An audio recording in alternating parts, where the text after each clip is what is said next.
That was some lovely music from the brass band, and I just want to thank our band who put that together for us and our friends from the neighboring congregations of Hermannsburg and Kirchdorf who could join us for that. Music is a beautiful thing and something we can really be thankful for. Of course, this has really been a time in our community, country, and world that has not only been filled with beauty. It is very clear that the COVID-19 pandemic is serious, and responding to it has certainly not been an easy task. Restrictions that were put in place were necessary, but at the same time, they had major consequences, especially on the economy. The core economic activity of our community is agriculture, and we have largely been fortunate that this sector could continue working. Of course, even this sector has been affected, and many in our community and society have been affected far more dramatically. Job losses, reduction or loss of income, and financial insecurity have been a major consequence in this time. And for some in our community, that means that even the most simple needs, like food, cannot be met. In a situation like that, it is so important that we do whatever we can to help each other and to help those in need. If we have the ability to address basic needs for people around us, we should do that. It is part of loving our neighbor as we love ourselves and as God has loved us. And so for us, it was really important to try and take steps to address this most basic of needs. With that in mind, we established the ARK project. The project is very simple. Various churches in our community are members of the project and have the responsibility for it. They raise funds through donations and use these to make staple foods available to people with no income.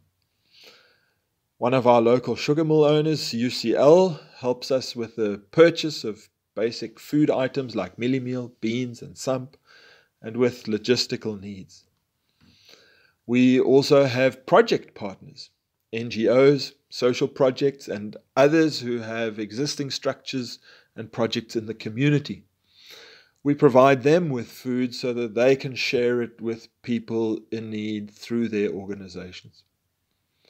So it works like this. We use our church networks to raise funds for food. So far, we have received over 160,000 Rand in donations. Through UCL, we purchase basic food items. Our farmers can actually donate food items on their accounts at UCL. And that has been fantastically supported. We are very grateful for that, and we want to thank everyone who has made donations towards the project.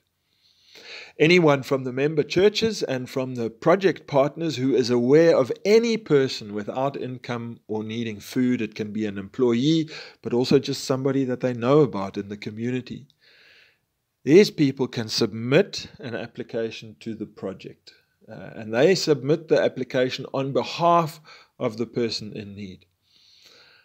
These applications are processed by our admin team, and when approval is given, then the person or organization who applied for the food goes to UCL, picks the approved packages up and distributes them to the people on whose behalf they've applied. That's the reason why we ask them to apply, so that they actually help us to distribute the food. So we say everyone in our networks, in these networks of churches and of organizations, are the eyes, the hands of this project. They see where the need is and they do something so that that need can be met. It's a simple process, and so far around 40,000 Rand has been spent to supply 1 month worth of food for well over 100 families of varying sizes. And that project continues. So it's also possible for people to have a second application made for them and food provided for the next month. We are very grateful for the cooperation of other churches and for the new partnerships that have been and are being established for this good cause. And we hope that the ARK project will continue to be a blessing to many people for a long time to come.